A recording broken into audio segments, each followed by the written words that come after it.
보고 울지 마라. 몸은 비록 죽었어도 혁명정신 살아있다. 이거를 무한반복해서 나팔 부는 거예요. 그러다가 김일성이 죽은 그날 하고 그 다음날 오후에 애도가 다시 나왔다 해가지고 가사가 없는 음으로만 된 곡이 나온 거예요. 그게 딴딴따라라 따라라라라라라 하는 거. 딴딴따다 하는 김일성의 전문 애도곡이 하루 만에 나온 거예요. 네. 막 불면서 울고 막 그랬었어요.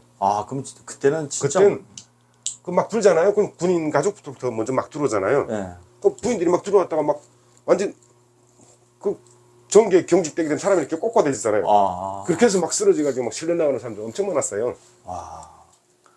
그러시구나. 근데 그때 이후에, 그러니까 그때 그 이후에 자손들이 이게 한국의 CDR이라든가 뭐 한국의 문화라든가 그다음 중국에서 들어오는 물건이라든가 또 해외 물품들 이런 걸 많이 접하면서 북한이 최고가 아니라는 거를 알게 되고 한국에 넘어온 탈북자들이 자기 가족한테 돈 보내면서 탈북자 가족이 제일 잘 먹고 제일 잘 살거든요. 그렇죠. 그러니까 이게 남순이 좋다는 걸 다 알게 된 거지. 제 때만 해도 한국이 잘 산다? 다 불하라 그랬어요. 거짓말이라고 그러고. 근데 가끔은 신기한 게 삐라가 넘어오는데 북한 삐라는 이렇게 쭉 찢으면 찢어지는데 한국 삐라는 안 찢어져요. 안 찢어져가지고 지리져가지고 이 진짜 가위를 이렇게 훅 낸 다음에 찢어 그래도 안 찢어져요. 우리 명함도 안 찢어지잖아요. 그런 거 맞아요. 똑같아. 근데 북한 삐라는 물이 젖으면 형체가 없어져요. 한국 삐라는 불에다 넣어도 잘 안 타요. 오그라드는 것도 아주 천천히 오그라들면서 맞아요. 오그라드는데도 칼라가 그대로 있어요. 그리고 다 재봤잖아요. 그럼 칼라가 없는 사람 모양, 글자 모양, 글자가 이렇게 다 보여요. 북한 삐라는 불 태우잖아요. 딱 하늘을 날아가 다. 총이 그래 하면 이만한 이게 팔랑팔랑하면서 다 날아가고 없는데 한국 삐라는 다 탄 거 봐도 불이 다 보여요. 그렇구나. 어머님이 그 가족분들, 친척분들 북한에 이제 남아 계신 분들 계시잖아요. 마지막까지 어머님은 그 남조선 가면은 우리 가족들이 피해 보면 어떡하나 이런 걱정을 엄청 많이 하셨잖아요, 어머님이. 그랬다 하더라고. 근데 나한테는 얘기 안 하고. 왜냐면 나한테 얘기하면 한국에 간다는 거 알게 되니까. 강경하고 그런 얘기. 없을 때 그러셨구나. 그런 걱정했다고. 근데 그런 걱정 많이 해요, 사실을. 그 한국에 와서도 많이 몇 번 얘기했는데. 가족이라는 게 이제 엄마가 오빠 두 분이 계시는데. 그 작은 오빠는 돌아가셨고. 그 큰 오빠가 북한에서 이제 상당한 그런 고위 여기에 있다가. 은퇴해가지고 또 이제 또 그 고위 이런 걸 직에 있어요. 근데 그 오빠가 이제 엄마를 뭐 나이 차이가 한 10년 차이 나다 보니까 어버 키우다시피 했잖아요. 아버지 역할, 엄마 역할 다 하면서 키웠으니까 그 오빠 걱정을 많이 하고 살았는데 뭐 걱정 안 하셔도 돼요. 왜냐하면 북한에서는 외간이고 또 여자잖아요. 크게 여자는 또 이렇게 추가했으니까 크게 가용치 않아요. 남자가 문제지. 남자들은 이게 여자는 출가했으니까 딴 사람 식구를 이렇게 그렇게 간주해서 이렇게 크게 안 쳐보라는구나. 그럼 수현 형님이 만약 딸이 넘어왔다면 그렇게까지는 그렇게 추방당하고 이러진 않으셨겠네, 그때 당시도. 그죠? 만약 딸이었다면 수현 형님이, 그지? 딸이었다면 아마 나라에서 다른 사람들이 또 알까봐 행방 처리한다든지 뭐 이렇게 했을 거예요, 아마. 그쵸. 여자들은 또 여자하고 남자가 틀리네요. 그죠? 근데 형이 한국에 와서 그때 당시 그 김일성 묘향산이라고 김일성 별장이 있거든요. 거기서 군대 생활을 하던 소위국 출신이 넘어온 중에 형이 두 번째였어요. 그러니까 수많은 정보들이 있잖아요. 그러다 보니까 기자회견을 했단 말이에요. 기자회견을 맞아요. 일본, 한국, 미군 이 기자회견을 공개 기자회견을 탁 해버리니까 북한에서 어떻게 됐겠어요. 군대 생활도 좋은 데서 해. 북한에서 또 우대를 다녔는데. 그죠, 의대, 청기는 의대, 그죠? 저런 샹놈 자식이 이렇게 돼가지고 그냥 아주 덜 처벌받을 것도 그 기자회견을 하면서 심하게 가혹하게 저거 된 거죠. 근데 둘째 형님이 저기 세원 원장님 거 그 청바지 뭐 청바지가 아니라 바지 그거 사다 놨는데 둘째 형님이 가지고 도망갔잖아요, 먼저. 셋째 형이. 셋째 형인가? 셋째 형이 이제 둘째 형이 넘어와 있었고 셋째 형이 이제 가지고 갔잖아요. 그걸 다 저기 입어보진 않으신 거. 한번 집안에서 한 번 딱 입어봤어요. 그러니까 그 이제 가지고 갔잖아요. 남한 들어올 때. 근데 형님 이제 가면서 이제 가다가 또 팔아먹은 거죠. 큰 형님도 팔고 나서 그 경비 갔다 이제 그 돈 갖고 이제 큰 형님도 만났잖아요. 기차에서. 그래서 큰 형님하고 같이 몽골로에서 이렇게 넘어왔잖아요, 그죠? 몽골로에서 큰형은 중국에서 넘어왔고 셋째 형은 몽골까지 갔다가 다시 이제 중국에 들어와가지고 중국에 들어온 상태에서 이제 그 돌정이 막 뿌려놓은 네. 거기에 한 사람한테 걸려가지고 이제 오게 된 거죠. 아니, 그러니까 아니 기차에서 만났잖아요. 저기 셋째 형님하고 헤어졌어요. 넷째 형님하고 기차에서 만났잖아요. 헤어졌어요. 아, 같이 넘어온 게 아니구나. 네, 첫째하고 셋째하고 탈북은 같이 했어요. 양강도 해산에서 네. 탈북은 같이 해가지고 네. 거기서 두 명이서 의견차가 생긴 거예요. 의견차가. 큰형은 중국 안쪽까지, 큰형은 이제 다시 북한 넘어올 생각을 없이 도망간 거고. 그렇죠. 그 다음에 내 바로 위에 셋째 형은 돈 벌어가지고 다시 북한 넘어올 생각으로 탈북한 거고. 그러셨구나. 그러니까 셋째 형은 이 국경연선에서 돈 벌어가지고 북한 다시 넘어가겠다. 왜 아버지 엄마하고 동생이 있으니까. 네. 근데 첫째 형은 북한에서 이혼당했잖아요, 북한에서. 장가를 간 상태고, 그리고 다시 넘어올 생각 없이 그냥 탈북을 했으니까 첫째 형은 중국 안쪽으로 들어가자 이렇게 하다 보니까 탈북은 같이 했지만 중국에 넘어와서 바로 헤어진 거예요. 그러셨구나. 나는 안쪽으로 못 들어간다 이렇게 됐고 큰형은 안쪽으로 가겠다 이렇게 돼서 둘이 의견 차르겠다 헤어진 거예요. 그렇구나. 그러다가 첫째 형이 잠자다가 꿈을 꿨는데 아버지 엄마 다 잡혀가고 내가 잡혀가서 이렇게 다 죽는 꿈을 꿨대요.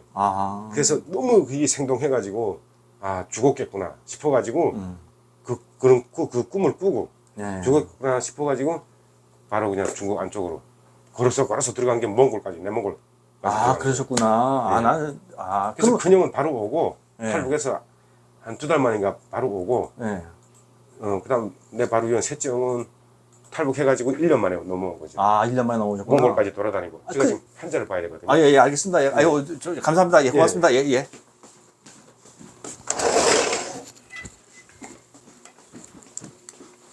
부항 주고 장침 하나 주고 여기다가 바쁘셔가지고 지금 이제 제가 여기 뇌양산 한의원에 찾아왔어요. 양주에 있는데 찾아왔어요. 사실은 그래서 제가 이 원장님 만나뵈려고 일부러 찾아왔는데요. 여기가 깨끗하네요. 들어오니까 분위기도 좋고. 피곤함이 있으면 막 해요.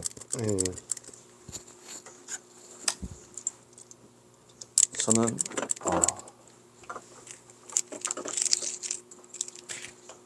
여기에 와가지고 여기 이렇게 있네요. 혈압약 드세요? 여기 안 드시죠? 보약 여기 있네 여기 이렇게. 됐습니다. 응? 텔레비에서 다시 됐다고. TV? TV에서 봤다고? 이렇게 있네 이렇게. 100만 원, 80만 원, 일반 보약 한 달 치료약, TV가 문제구만. 치료약 50만 원 이렇게 해가지고 일반 보약 65만 원. 이렇게 진단서 2만 원 이렇게 해가지고 있네요. 운동하세요? 그래서 또 호흡이 근육이 이렇게. 명함도 여기 있고,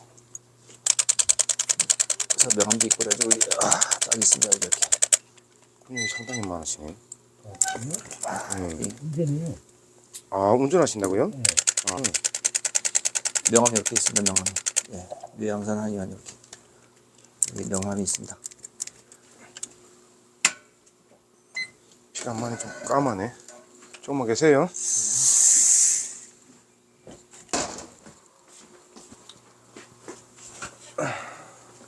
그래서 뭘 얘기했죠? 그래서 원장님 이제 어머님 말씀하셨거든요. 어머님이 이 한국에 오면서 이제 강인 형님한테 그렇게 하더라고요. 가족들 피해를 보면 너무 이제 어머님 마음이 안 좋지 그렇게 되면 만약에 그때만 해도. 근데 그런 경우에 보통 북한에서 이제 새터민들 많이 그런 걱정을 많이 하세요. 가족들한테 피해가 갈까봐. 사실 뭐 송금하는 것도 뭐 전화 통화하는 것도 그렇고 많이 힘들어요. 그런 것 때문에. 원장님은 그런 것 때문에 힘든 적은 없으셨나요? 혹시 북한에 있는 가족들하고 이렇게 접촉하면서 힘들어요? 그렇죠. 고모들 아버지 여동생이 있는데 고모하고 지금 고모 자식들 그러니까 사촌한테 돈 보내면서 1년에 한 번씩 따박따박 보냈으니까 그때 좀 힘들긴 했었죠. 그러면 그런 걸로 인해서 뭐 엄청 거기서 피해 보거나 이런 건 없었나요 혹시? 고모들이 북한에서 피해 보고 돈 보내주니까 뭐 배 사가지고 그 뭐 일할 노동자까지 두고 배세척 사가지고 아, 배세척 사가지고. 잘 먹고 잘 살고 시집도 다 보내고 그랬다고 막. 아, 그래요? 네. 근데 그런 걸로 인해서 뭐 만약에 걸리면은 막 그렇게 막 뭐 제재받고 뭐 그러잖아요. 걸리면 끌려가고. 돈 좀 찔러주면 된대요. 아, 그래요? 돈 좀 빌려주면 된대요? 아. 그러니까 저희가 한국에 저희 형이 넘어가서 우리가 추방당해가지고 힘들었던 거는 네. 김일성이 때예요. 아. 그리고 그때는 좀 뭐라 그럴까 그런 것들이 엄했죠. 아. 근데 그게 고난의 행군, 강행군 거치고 수많은 사람들이 굶어 죽어 나가고 하면서 네. 탈북자 가족들이 오히려 알면서 네. 김정은이가 와가지고 지금 뭐야 문재인 대통령하고 뭐 얘기할 때 탈북자 발언을 할 정도면은 네. 이미 그거 다 안다는 소리예요. 그렇죠. 그렇지만 탈북자들이 부모를 생각해서 내 부모, 내 새끼를 생각해서 네. 보내는 돈이 북한에서 한 개 도에서 나오는 수출량이라든가 생산량보다는 더 어마어마한 돈일 수가 있는 거예요. 가치가 되니까. 탈북자들 갖다가 가족들 갖다가 딱 수용소에 걷어놓는다? 그럼 그런 돈이 어디서 나오겠어요? 그렇구나. 그래서 이해가 가네요. 그리고 탈북자가 3만 5천 명이잖아요. 예. 한국에 온 탈북자만 3만 5천 명이에요. 그렇죠. 해외 지금 나가 있는 사람들까지 다 지금 올 초 얘기하게 되면 30만, 40만 명이라는데요. 예. 넘어온 사람만 3, 40만 명이 돼요. 그 중에 한국에 온 사람만 3만 5천 명이고. 근데 3, 40만 명이 가족들 갖다 다 잡아놓는다 그러면 어떻게 되겠어요? 그럼 사돈의 8촌까지 옛날에 항정엽 씨가 넘어왔을 때처럼 사돈의 8촌까지 씨를 말린다 하게 되면 북한에 살아남을 사람이 누구나 있어요. 그렇죠. 솔직히 막말하다가 항장엽, 항장엽 씨의 강명도, 예. 그다음 태영호 의원, 예. 그리고 그 외 방송에 나오지 않은 숱한 고위 그렇죠. 관리직들 가족까지 다 걷어놓으면 북한에 누구 가지고 정치할 거예요. 맞아요. 그러네요.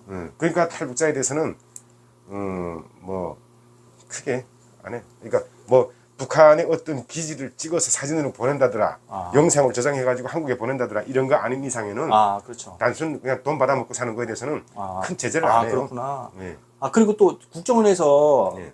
많이 힘드셨잖아요. 네. 근데 그때는 이제 생각이 좀 많이 바뀌지 않았나요? 이제 그 중국에서는 이제 맞고 그랬잖아요. 광일 형님한테. 네. 이제 원장님이 이제 뭐 반항을 하시니까 맞은 거잖아요, 사실은. 근데 그때 막 싸웠죠. 근데 말은 맞았다 그러는데 같이 싸운 거예요? 제가 처음에 대들었던 거 씨발 소리. 먼저 하셨구나. 어쩐지 강일 형이 먼저 그럴 리가 없어, 내가 보기에는. 근데 강일 형님이 때린 것만 나오잖아요. 네, 그렇게 한 거죠. 그렇겠죠. 그랬으니까 강일 형님이 이렇게 과격하게 때리지. 사실 어느 한 사람을 때린다는 게 사실 쉽지 않잖아요. 그렇죠. 먼저 때린다는 게. 저한테 손 대려면 예. 가만히 있는 사람 때리거나 그런 성격이 아니라니까요. 그러니까 저도 그게 오죽 제재가 안 됐으면 주먹이 나왔겠냐. 원장님이 먼저 그러셨구나. 네. 너무 이제 이해가 돼요. 근데 맞아, 지금 이해가 됐어요. 근데 국정원에서 그럼 그때는 이제 생각이 좀 많이 바뀌셨잖아요, 국정원에서는.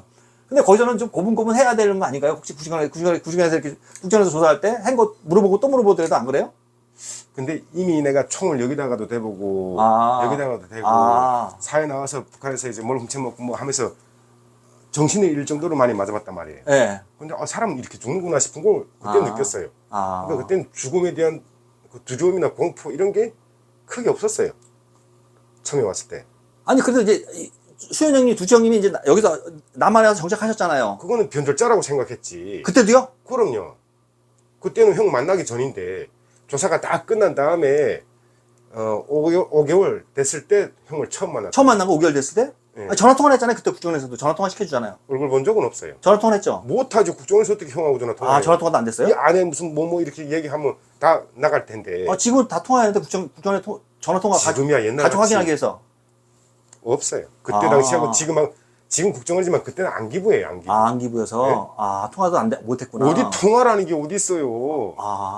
면회도 안 되고 하는데 얼굴도 못 보지. 그럼 형하고 만약에 그리고 이 사람이 확실하게 이 가족이 맞고 간첩이 아니다. 그리고 어느 정도의 이런 그 사회생활이 가능하다고 할 때 그때 이제 그걸 면접 정말 이거 해주는데 그것도 특별 서비스 받아가지고 형 만나가지고 한 거예요.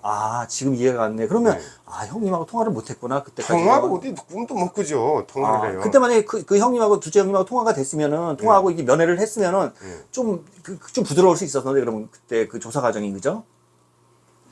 다 부드러웠어요.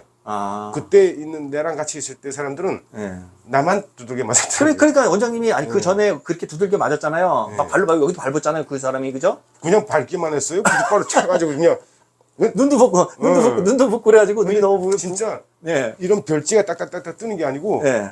머리가 이만큼 부은 것처럼 어디 떨어지면서 그 눈이 안 보였다며 그때 이게 부어가지고 맞아가지고 이 완전 다 이렇게 보라빛 쏘는 되게 것처럼 때려도 눈은 안 때리거든요. 불까봐 때려도